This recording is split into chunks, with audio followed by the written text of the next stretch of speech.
Welcome to the show, everybody. We got a very exciting show planned for you guys. All kinds of fucking fun stuff. Who's been keeping up with this Twitter story? Not us, but we're going to talk about it. We're going to talk about it as if we're informed on the subject. I saw... no, I have been sort of following this. Have you? Yeah, pretty closely. It is, I'm thinking back because like it all happens. It's easy to just kind of with the news of the day, just go like, whatever. I saw a headline. Yeah. I don't really know, but I am starting to think about how crazy it is. Fuck it, we'll just do this, I guess, because why not? Sure. Now that we're starting to see confirmation of the political bias within the company that they were denying this entire time.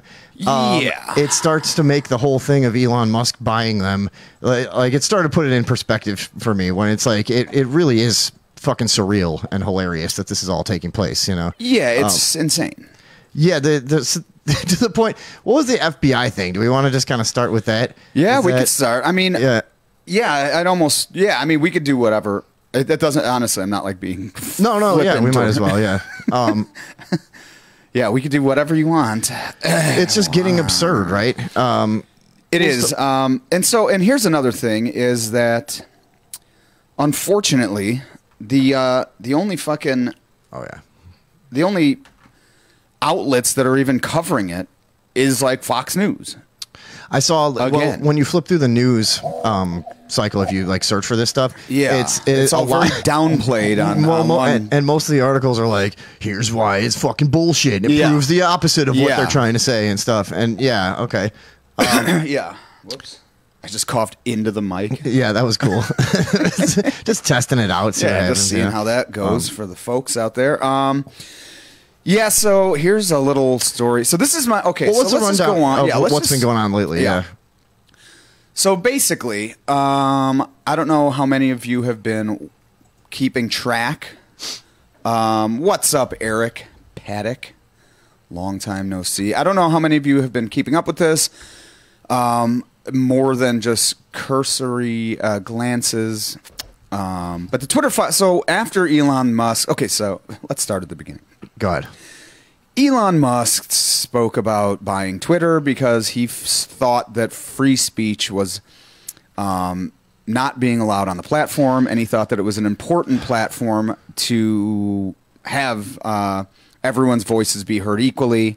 Right. And he did not see that happening with the removal of people like Donald Trump and Robert Malone and that Peter list, McCullough. And you always remember the big ones, but there's thousands of semi-prominent names. Yeah, you know just what I mean? People that have been sort of caught in the trap of like, there was the one feminist woman, I can't remember her name offhand, but that tweeted, "Women are not men," and was banned forever off of, you know what I mean? There was a ton of this.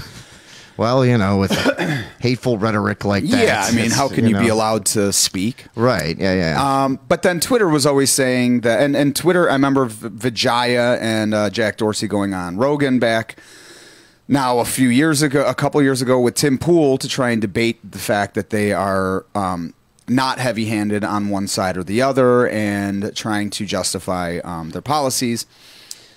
And a lot of people said this. It didn't seem to shake out the way that they were saying. It seemed obvious from the outside. Yeah, I mean, anybody that was watching. It was like back when this shit has happened before. I don't know. Remember years ago with the IRS, and it was while Obama was president, and it came out they were like targeting all of these same conservative names and all of this stuff for audits and all this shit, you know what I mean? And then it somehow came out there was an actual political bias to it, but then it just goes away. Nobody gives a shit, gives a shit.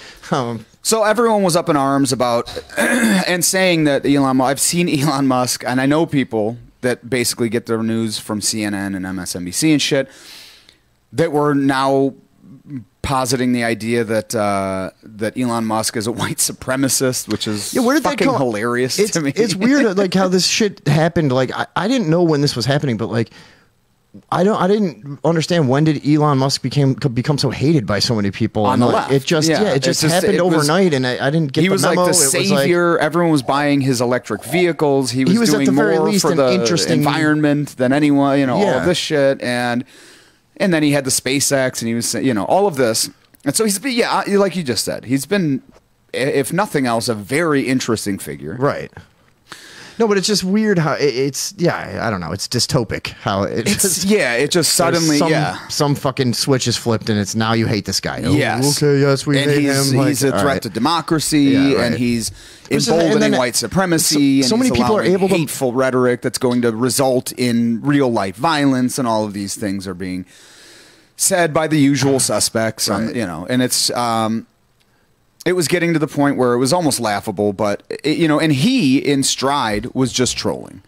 His back and forth with people like AOC, where he started saying, I don't know if you saw the blue check mark shit. I never knew which one of those. I would see screenshots of stuff, but I never knew what was real and what wasn't. But, where he was, AOC was saying how, this is hilarious, a billionaire trying to get people to pay $8 to participate on a platform, blah, blah, blah. And then he comes back, goes, what do you say? Your input is very important to us. Now pay $8. Shit like that. Oh, okay. Yeah. But I mean, didn't they have to figure out a way for that company to fucking clear some kind of profit at some point? Yeah. I mean, it was way undervalued.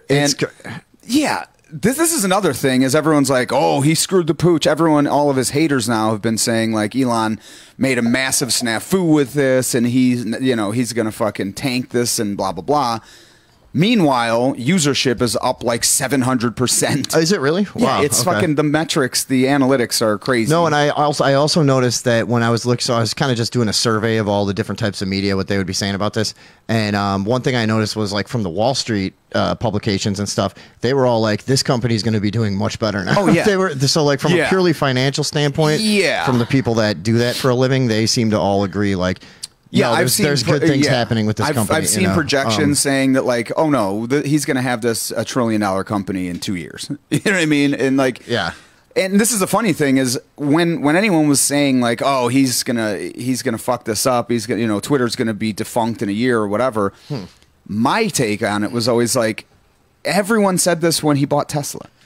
And next thing you know, within 5 years, it was like the biggest fucking stock on the planet. I mean, everybody had a lot to say about crypto all the time too, and most people were always wrong, and a lot of this shit. And then when he said he was going to start making rockets, everyone was like, "Oh, this guy's out of his mind." Next thing you know, he's fucking doing it and landing them back in their own footprint, and it's just, he's a hard guy to bet against. Right? He seems to figure shit out. Yeah. You know what I mean? So. He's like a more productive version of Ted Kaczynski, just with a more conventional approach.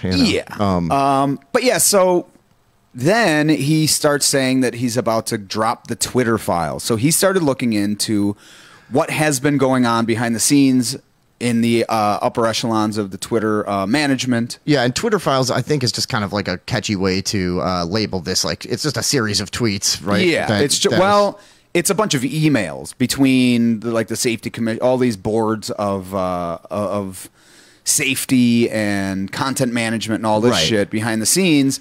Yeah.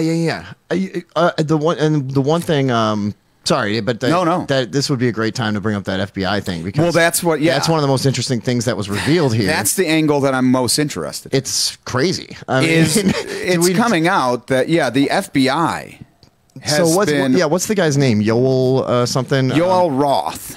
Was he the guy that was meeting with like the Department of Homeland Security and FBI? Well, yes, it was him. Let's pull this up, because in here it says that they were having weekly meetings. Yeah, so FBI may have violated First Amendment with Twitter moderation requests, experts warn. Now, again, this is Fox News, so some people are going to say that's bullshit.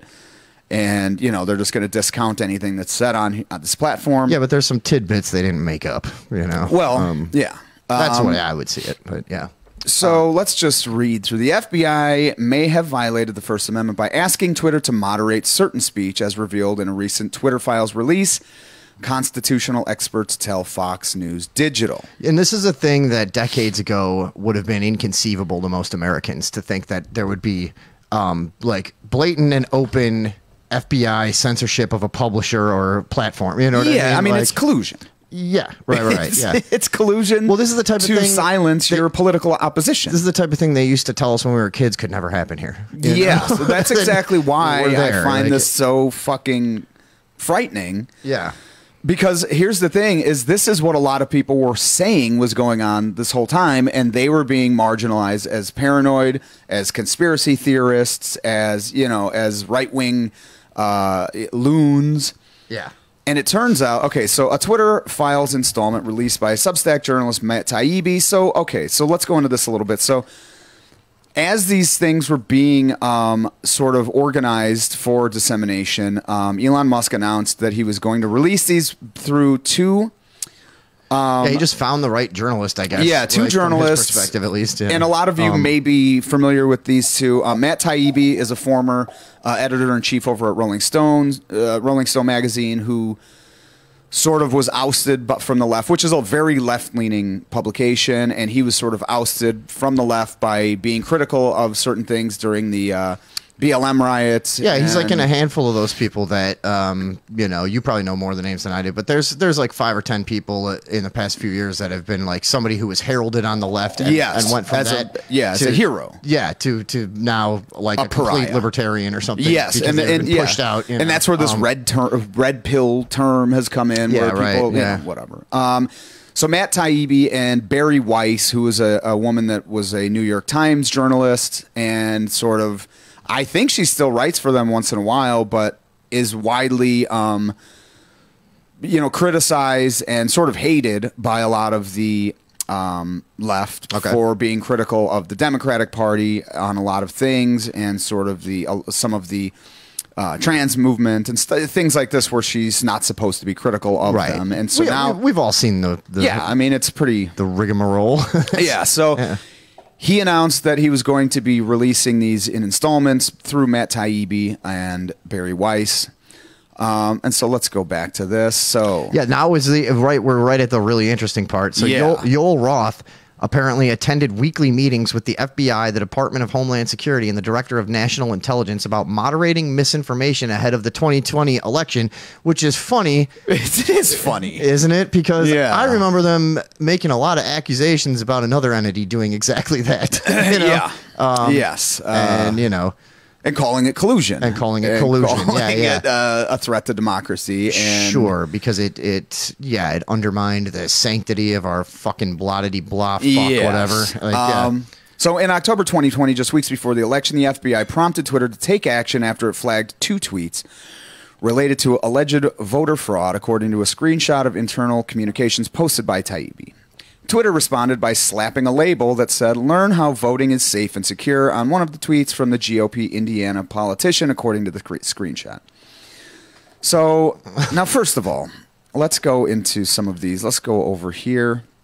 And also their policy director is named Nick Pickles. That's probably just the best part of this. Yeah. Yeah, this is one of my favorite parts, really. And hold on, let me get this. Yeah. So we'll go over to these tweets. Policy Director Nick Pickles is asked if they should say Twitter detects misinfo through ML human review and partnerships with outside experts, the employees asks. "I know that's been a slippery process. Not sure if you want our public explanation to hang on that." Pickles quickly asks if they could just say partnerships instead of alluding to that the partnership is with the FBI, the NSA, and intelligence. So not sure we'd describe the FBI and DHS as experts.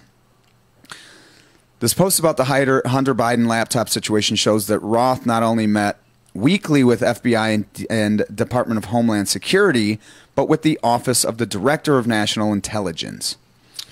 Okay, and again, I don't know how to even add to that. It's so it's on its face. It's so creepy. Obviously, fucking yeah. So I have seen most people on MSNBC, CNN sorts, New York Times, Washington Post massively downplaying this, saying, "Oh, well, this is nothing. They're making a big deal out of not." But this. So another interesting thing is when the first installment of the Twitter Files hit was released by Matt Taibbi. A lot of it was seemingly very benign. And this is why they were being downplayed. It was like, oh, this is basically what we said was going on. They were just trying to stop hateful speech and blah, blah, blah. Yeah. Then somebody noticed that these emails were coming to him marked in an odd way with this name of this law firm. Turns out they were being intercepted by a former FBI member who was still working. Who was on the safety commission at Twitter, and who was still working at Twitter, and sort of intercepting these before they were going out to Matt Taibbi and not letting some of them go through. It's so bungling. Like, what the fuck, dude? So Elon Musk finds this out. It's brought to his attention. He fires this guy, or the guy quits because he finds that he's been found out. And I can't remember this guy's name, if anyone knows. I mean, we could look at all of this, but he was a former FBI member working, and he was knowingly stopping a lot of these from going out. And so once the actual files that were supposed to be going out to Matt Taibbi started dropping, then all of a sudden it was much more revealing. Okay. And they weren't able to downplay it quite so much. And so now you've seen sort of radio silence on that side. That's why I was noticing in the news articles and stuff, like the tone of everything changed about 4 or 5 days ago. Yeah, suddenly it was very quiet. You're right. Yeah, really. right. It was nobody was reporting on it because all of a sudden they were like, fuck, man, they found it. Did anybody call it a nothing burger yet? Have we gotten to that point in the media? I don't know, but This is a nothing burger. Yeah. One of those compilations where everybody says the same fucking thing over and over. Come on, catch up. What are you trying to do? Trying to monitor us from this fucking device as well. But yeah. So yeah, what are your thoughts? I mean, I know you haven't been following this, but when you hear this is pretty. You almost don't need to be following it too closely to find this at least disturbing. That I thought it was interesting too that what's his name? Dorsey? Yeah, Jack Dorsey, the original founder of Twitter, right? Yeah, One of the original founders, CEO. I find it interesting that at this point he's come out and is fully publicly stating like, actually, like this kind of like crazy activism within the company is why I left. It's and odd. he had not previously revealed that, I don't think, but he's now he's now saying, look, this is actually kind of my fault because it happened under my watch. I didn't stand up to this, and he's like, I basically just kind of ran away from the situation because he saw it happening and was like, I don't know what to do. He didn't know what to do. Yeah, right. And he didn't really name names and stuff, but it was like, but we know who it was. It was that Vijaya guy or whatever, and the. Basically, there were like activists and extremists infiltrated the company. Yeah, you know. So it was very obviously silencing one side of the political spectrum. And here's the thing. This is why I think people on the left need to be concerned about this too. Because if this can happen, I've said this over and over. When I saw this happening real time with voices on the right being silenced, very out of proportion with anyone on the left, and all the policies seeming to target things, calling things, disinformation that just didn't go along with a certain narrative.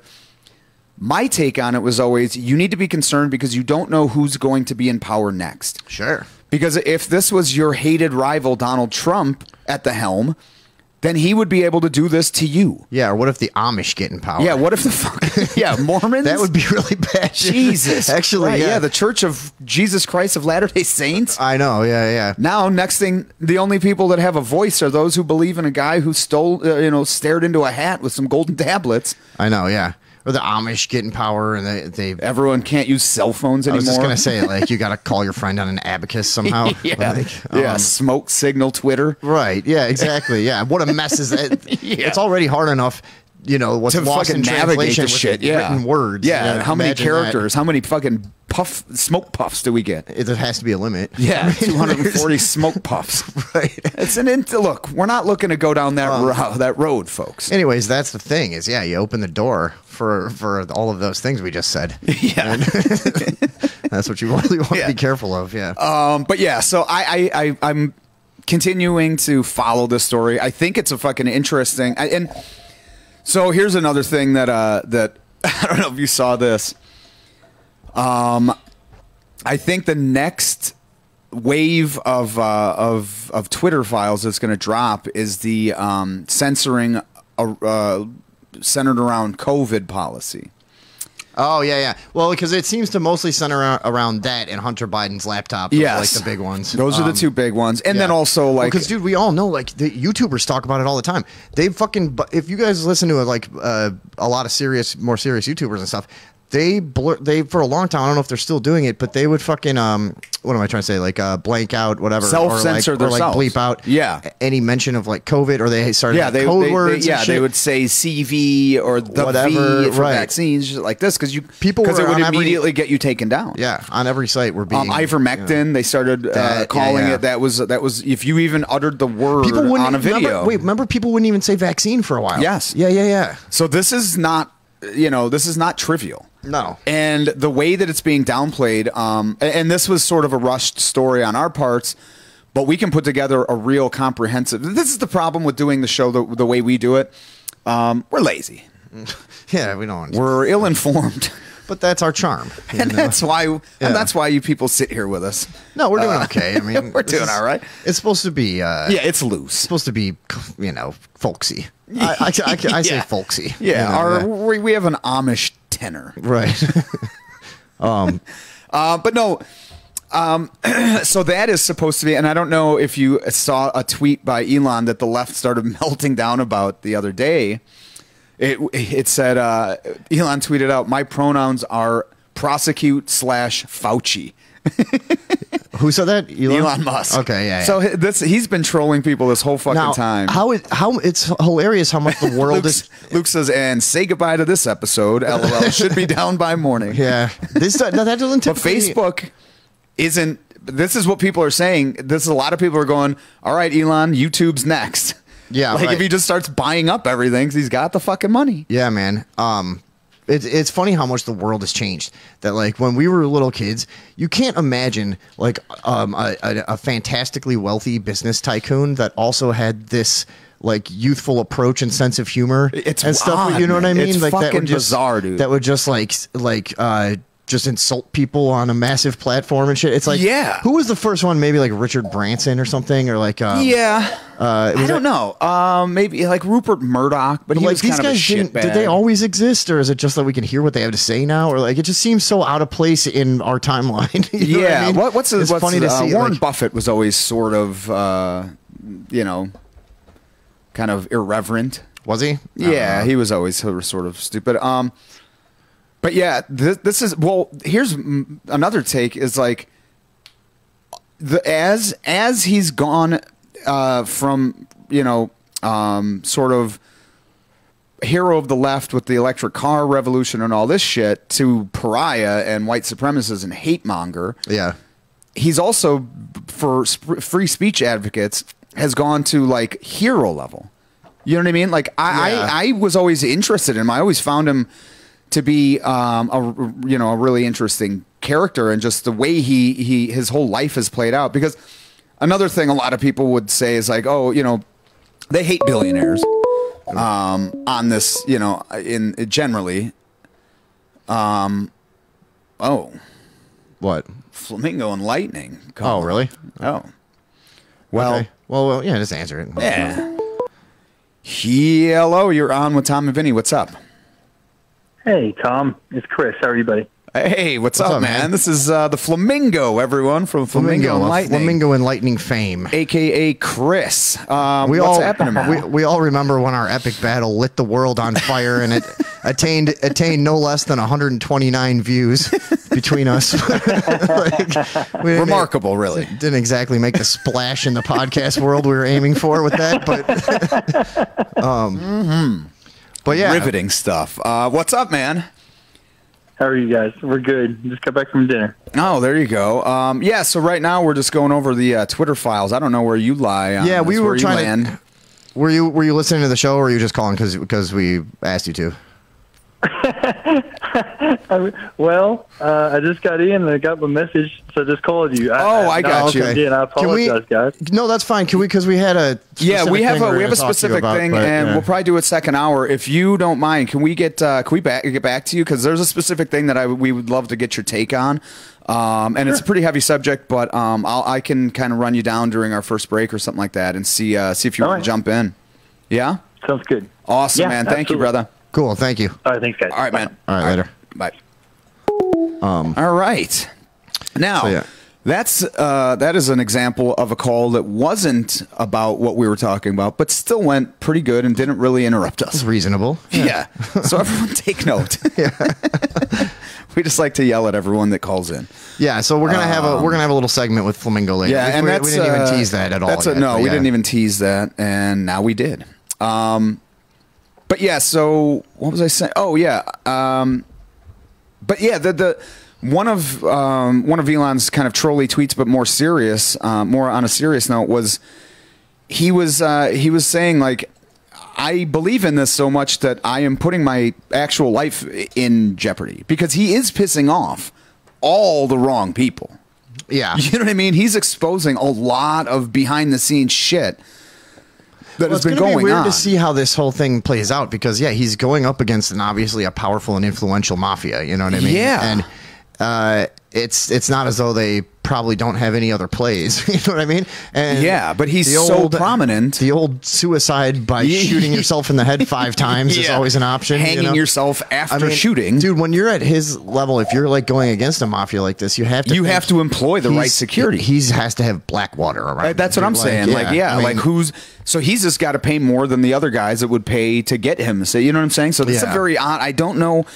That's got to be a fucking tumultuous time in those worlds right now. Like call, fucking Silent Bob or whoever the fucking guy is, and they're like, sorry, he's already working for Elon. And they're like, what? You know what I'm saying? Like, I don't know. And then it's like, you don't have resources like, a government does. The guy is just it's such a weird story to think that of the different industries he's threatened that typically you don't get to do that. You don't get out of that. I mean, typically you build something other than a gas-powered engine and you're out of here. Yeah. Like, this was the typical story on this type of thing. Yeah. Which is why it's so interesting to me. Yeah, for years he's been successfully navigating these incredibly historically dangerous, treacherous. Almost makes you wonder, is he a double agent? Is he doing this? A character in the Illuminati play? That's the thing. That's what a lot of other people are thinking. Like, is this just a fucking super meta? I don't know. It remains to be seen. Well, but what he's doing seems altruistic. He's reinstating people that were banned from the public square. Now, let's be very clear. Twitter is not a social media platform. It is a news platform. Right? This is where people go to find articles, to, see journalists' thoughts on things, and then follow that to articles that they've written. Or sure, this is not really. I mean, you could use it as it's not a social media platform. It's always been a weird thing, because I was talking to my uncle, who has called in as our legal expert before, and he was talking about how, in some of his circles, they've been talking about how this may lead to some kind of antitrust thing, filing against, which is crazy to think about, too. Right? Like, who could have imagined that some years back about, like, an antitrust case dealing with like an intellectual arena or something. You know what I mean? Yeah, it's come that far where the Title IX, is that the one that's involved there? Where it's like, where it differentiates, where they're regulated under the same thing as like a telecom company, like where a communications company cannot be held responsible for things communicated over it, as far as like terrorist plots or death threats or anything, because then you can't have that platform. Like, you can't have phones, you can't have Al Qaeda on your show. It sucks. Yes, Elon rules. End of story. Katie coming in with a hot take. I agree. It was glorious. Here we go. Winston Churchill. Let me just see what are you guys saying about Stephen this? Rodolphi just says Winston Churchill, and I don't remember what that was probably about, but yeah, okay. We've really gone on a tangent here. That. Yeah, all right, cool. But yeah, suffice to say, he is definitely, if he is not sufficiently protected, he better get. He better fucking... that's what my point is. Like, he has to have been... Yeah. For many years. Or it's the Mulder syndrome of, like, how the smoking man would always be like, we'll create a giant movement around him if we'll turn him into a martyr if we kill him. We have to just discredit him and then blah, blah, blah. Well, that's the other thing. Speaking of effects, that's what people are saying about the Hunter Biden laptop story is... Even people that are trying to downplay its importance, which I wouldn't agree with. This is a laptop filled with emails that have been verified, that were verified prior, and that were had what is the New York Post, which is like the oldest publication in the country, was deplatformed from Twitter for trying to post some story about this pre-election, pre the 2020 election, and that a lot of people were are now trying to say that, well, it wasn't a big deal, but the Streisand effect is something where by silencing something, even if it wasn't that important, then it becomes far more important seeming. You know what I mean? So even if it wasn't, by silencing anyone from talking about it, because they were not allowing anyone to share a link about it, that link would be taken down. Any article about it would be taken down. It was like nothing was allowed about this. And what it was saying was that Hunter Biden had a bunch of illicit and big money dealings in China, and was corresponding with some of his business partners, saying that a large percentage of these profits were owed to the big guy. And they were saying, one of his buddies was saying the big guy was his father. Okay. So if that's the case, and Joe Biden is profiting a lot off of these dealings with China, well, then that would compromise his ability to have adequate foreign policy. Sure. When dealing with the Chinese Communist Party. So it is important. I get it. But find me a candidate that doesn't have something like that going on. That's exactly correct. That's the thing. Yeah, I mean, that's why I never get too up in arms or outraged about stuff. It's like, yeah, that's what they're all doing. I mean, that's how the world goes round, and it's Yeah, I mean, so yeah, the downplay on the left of that story in particular, I find funny because I've seen a handful of journalists that have been, public and tweeting about this and saying like, "Oh, here we go. It wasn't even nothing. There was nothing on that. It was no big deal." But at the time, you go back, to the time of when this was going on. Those same journalists are tweeting that story was Russian disinformation, hacking, and they were saying it was the biggest threat. This was Donald Trump was behind this and all this shit. They were saying it was one of the most, important stories of the day. Yeah. And now that they're kind of being called out that it was actually true, they're all the same people are going, who cares? This is nothing. This is Hunter Biden's just a fucking loose cannon druggie, whatever. And it's like, okay, well then why were you saying? So it's a big thing. We don't know where it's all going. It's one of the most irritating things that a single person that you're having a debate with can do is just constantly move the football to I said it would never happen, but who cares if it did? Yeah, exactly. No, the goalpost has to be where the goalpost is. Yeah, you can't just keep moving it. And we have to be able to redefining things. Right, yeah. And you lose, and you have to admit it. That's why it's so irritating. But who's talking to us? Okay, the reason is everyone only talks about things profited from the dealings, but what intelligence did we obtain from the deals or intel connections? Zero doubt Hunter was used as an intel asset. Oh, that's interesting. Okay. Yes, and this is and why they wanted to cover it up. That's the whole thing. Is what's the connection between the first family and the CCP? That really is the crux of why people want to know what the fucking. And also, hey, Hunter Biden, stop leaving fucking laptops at fucking computer repair places that have ultra sensitive information about your fucking presidential father on it. You idiot. Yeah, what the fuck? You can do a little bit better than that. Can he? Apparently not. No, but that's where the drug addiction comes into play. You start doing stupid shit. You know what I mean? Yeah. I mean, we've all done way stupider shit than that. I mean, that's a good point. Not a lot of thought goes into things. Well, as we've said many times, middle of a fucking crack spiral. Thank God cops are stupid. But yeah, no, that actually is interesting, and that would explain a lot about. But that's why they wanted it. That's what I would always assume is going on with anything like this. It's like this is just part of the network. They're going to figure it out in there somehow, you know. Well, again, this is why I think that by doing all of this, Elon really is compromising his own safety by a massive margin. Like this, to me, you know, there's a lot of parties, very, very, very powerful parties that are not happy right now with what the fuck he's doing. Oh, yeah. Around this, I mean, the Hunter Biden thing is one thing, but also the failed COVID policies, the suppression about, like, a lot of people were you know, sort of proposing that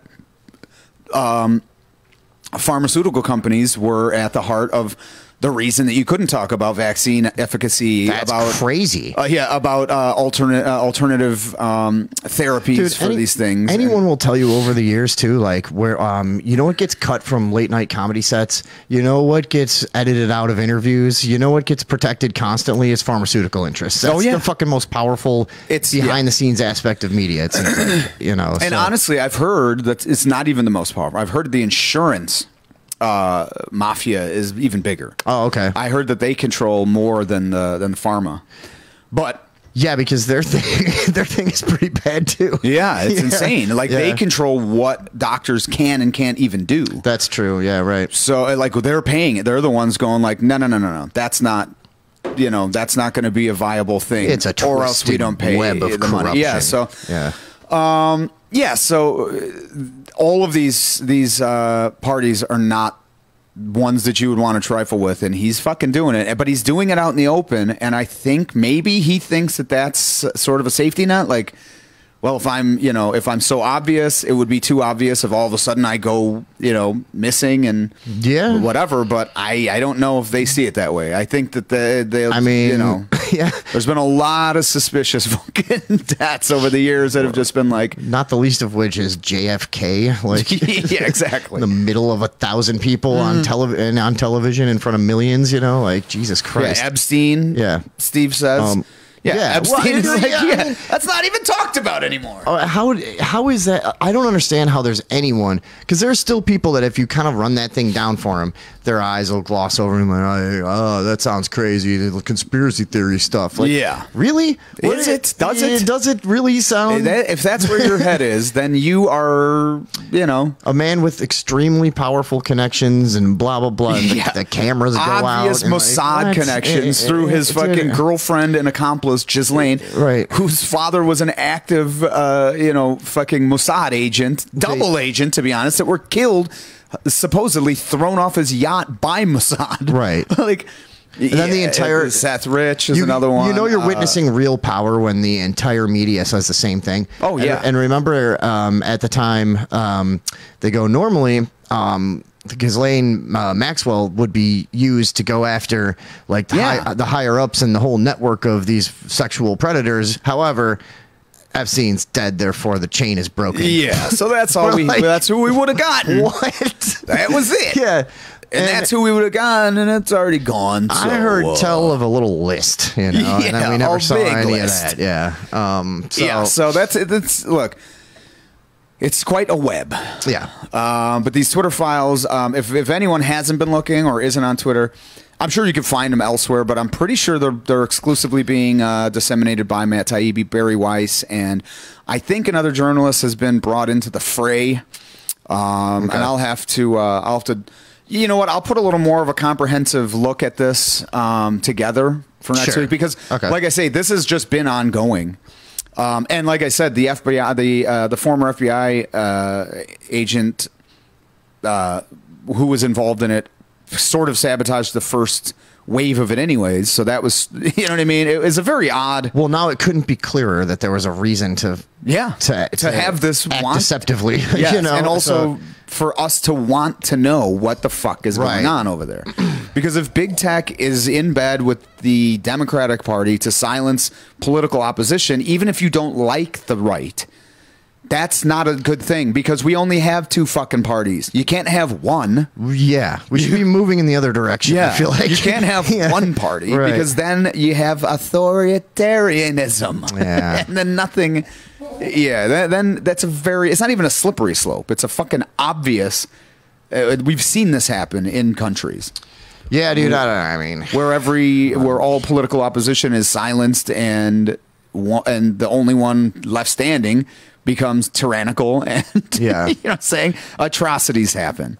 I guess it's not a good place to. I don't know how much hope we have, to be honest. I was like, I don't. How fucking bizarre is that? Our only hope is Elon Musk's Asperger ass. Yeah, I mean, and not to disparage people with Asperger's. I love his Asperger's, because I think that's part of what's driving this. Part of why he has he just doesn't have that fear. Right. Yeah. You know what I mean? He's somehow looking at all of this as some kind of a game. Which it is, really. Well, yeah, I guess. I look back at all the best people in history and stuff are just the crazy motherfuckers that just run around in here like it's a video game, which I think it might be. Yeah. And just doing whatever the rest of us are afraid to do, and yeah, who was good at that for a while was Kanye. Yeah. But then he's not. He went full mask on. I saw him the other day going after Dave Chappelle, calling Dave Chappelle a hack, and saying that he gets most of his jokes from Owen Benjamin. And I'm like, oh my God, dude. First of all, right, well, this is getting to be exhausting. Yeah. Kanye West calling Dave Chappelle a hack is we saw his Net and Yahoo bit, which I enjoyed. It was funny, but still not Chappelle level. No. I don't think Netflix is paying $60 million for Net and Yahoo. Yeah, for Net and Yahoo. I mean, yeah. Andrew is enjoying our bringing up of Kanye. Oh, is he complaining already? Whatever. That's just a quick little aside. Yeah, that was just a small aside. All right, but yeah, so we'll keep tracking this. But yeah, if any of you haven't been watching these Twitter files filter out from Elon and the pulling back of the curtain on some of these behind the scenes happenings at Twitter, it's gotten pretty wild. It's pretty interesting. It's pretty wild. And I've never even been on Twitter before. Not even for a minute. Yeah, it is. We could take a look at some of these just because we're at about 45 minutes. Do you want to do something else for? Yeah, we could do that. Yeah, we could do something else too. I'm done with Twitter. Yeah, fuck Twitter. Yeah. We got all kinds of shit we got to get through. But Elon Musk, big ups, bro. Yeah. We'll keep up with this. How about this? This is